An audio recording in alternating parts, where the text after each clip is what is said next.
Hey there, senior leader, and welcome to the Talent Triple Podcast. This is where senior leaders come to rethink how human capital really works. I'm your host, Jackson Lynch, and today we're going to dive into a truth that is painfully obvious, but it's rarely said out loud. Most CEOs don't understand people. Now, hold on. Before anyone sends an angry email, I'm not saying that CEOs aren't smart or empathetic. They're usually brilliant at numbers, strategy, and vision. Some of them are good at people, but when it comes to understanding what really drives human behavior, motivation, and the true impact of talent decisions, most CEOs we're just going to say that they're better off outsourcing it. And that's exactly why the CHRO role exists. You're the translator, the interpreter, the human capital whisperer, if you will. Now think about it. CEOs understand financial leverage. They understand earnings per share, cost control, margin expansion. They can instantly see when a product line is underperforming or when margins slip.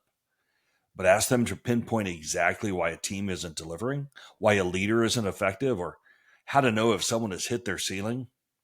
That's where things get a little fuzzy. And here's what great CHROs understand instinctively.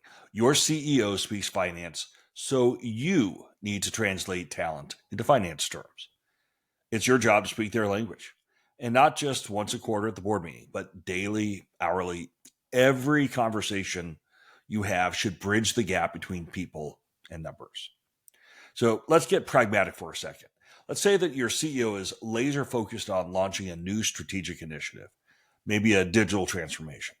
They've run the numbers. They've got the spreadsheets to show potential ROI and timelines for paybacks. This is all good stuff. What they probably haven't done is fully assess whether your head of technology is truly capable of driving the change. They've assumed that away.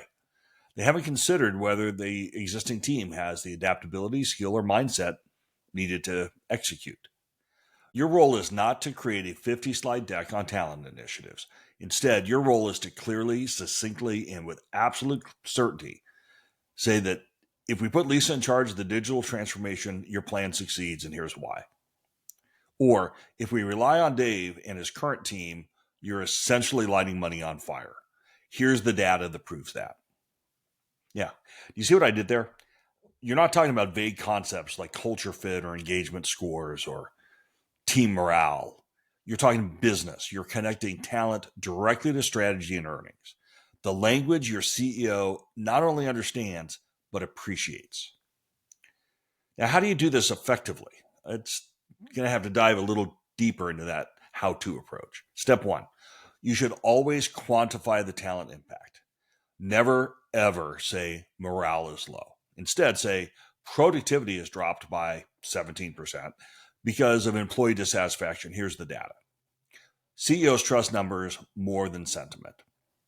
Step two, you got to align talent metrics directly with strategic goals. If your company's growth strategy relies heavily on innovation, clearly show which employees' teams have historically delivered innovative product solutions. Connect your talent story directly to strategy execution. If you want a place to start, talent density is your go-to here. Step three, use the language of risk management.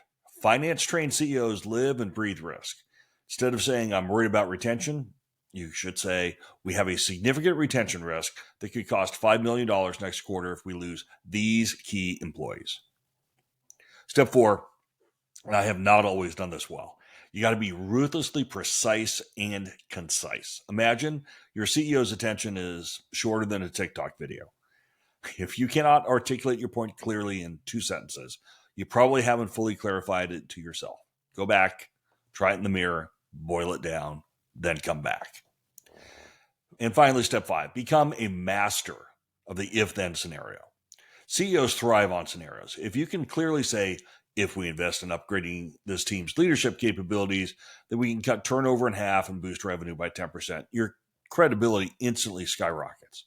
That might be a little bit too much. That's where you come right back to talent density. We've done the analysis. We've looked at where each individual team member is relative to the outcomes we expect from them, and they are below a 50% talent density.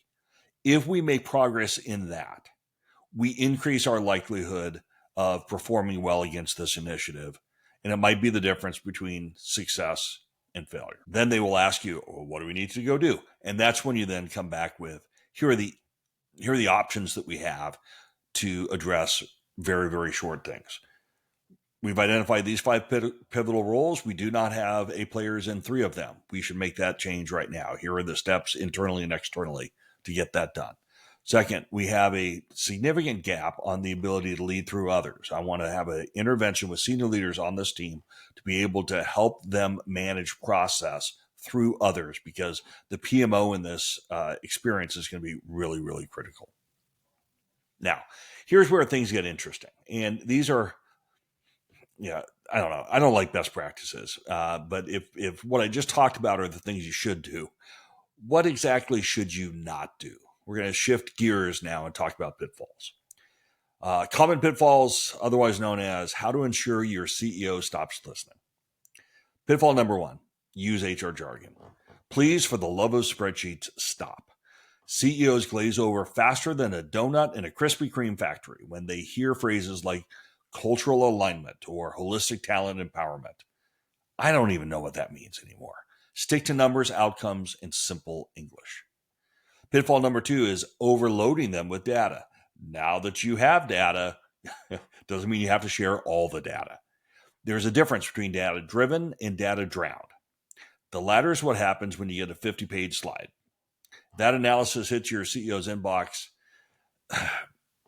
you're going to lose. Provide your top 3 insights clearly, quickly, and directly. Pitfall number 3, making it personal, not business.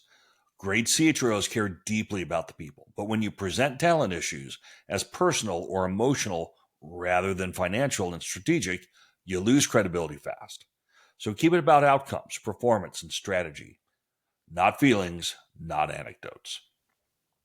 Pitfall number 4, failing to offer a clear recommendation. You can't say, here's the problem, and then leave them hanging. You can't be the great problem admirer. CEOs don't want problems without solutions. You got to say, here's the issue, and I've thought about it, and here are the 2 best paths forward.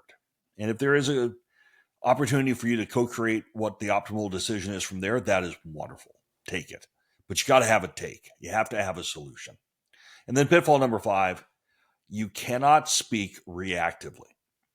If you are always bringing in talent problems after they've blown up, you're going to be seen as a firefighter, not as a strategic partner. Instead, you got to proactively identify the issues early, bring them forward, and propose solutions before the fires start. Now, let's be honest, that doesn't always work because they don't listen. That's okay too. You do it a couple times in advance of the fire, then the fires start, and then you do it again, and they don't listen, and the fire starts. Then you come back a third time and you share it again, they're going to start listening, or else you are not working in the right place. We're also going to be honest. There's a reason many HR people don't do this. It is very uncomfortable. You're not just talking about numbers. You're talking about people's jobs, their careers, their livelihoods. That's weighty stuff. And that's exactly why you're here, to manage that tension, to advocate for fairness and humanity. But you also have to relentlessly focus on the business outcomes that your CEO must deliver. Because the reality is, if the CEO doesn't deliver the business outcomes, you're going to get a new CEO. And the stats are, if you get a new CEO, you're probably going to be getting a new job too. So let me pause here and offer a very quick reality check. Sometimes the CEO does not want to hear it. Sometimes they'll nod along, smile politely, and then ignore you. But trust me, if you are consistently clear, consistently precise, and consistently aligned with business outcomes, they will eventually start to listen. Why? Because their job literally depends on making smart, profitable decisions. They are coin operated. If you become the CHRO who helps make their decisions better, sharper, less risky, then you will be indispensable. And here's one more thing, because let's face it, we all love a good plot twist.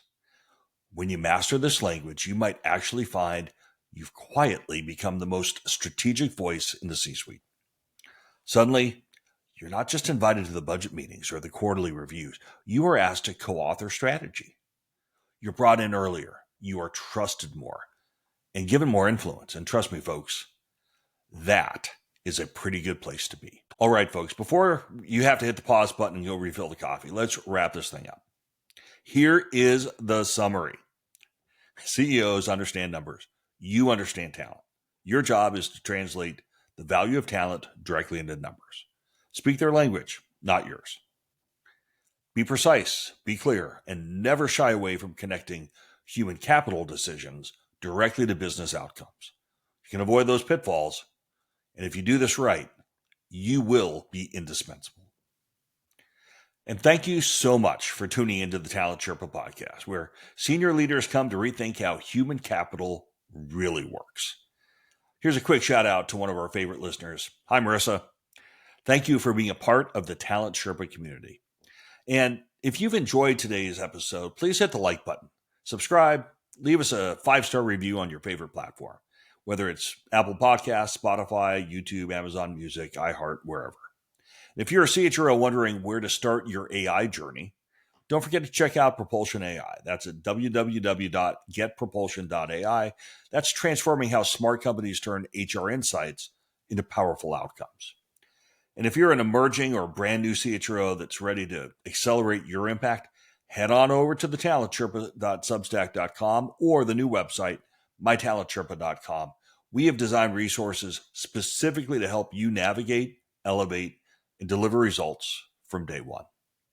So until next time, keep leading the business, keep focusing on outcomes, and keep on climbing.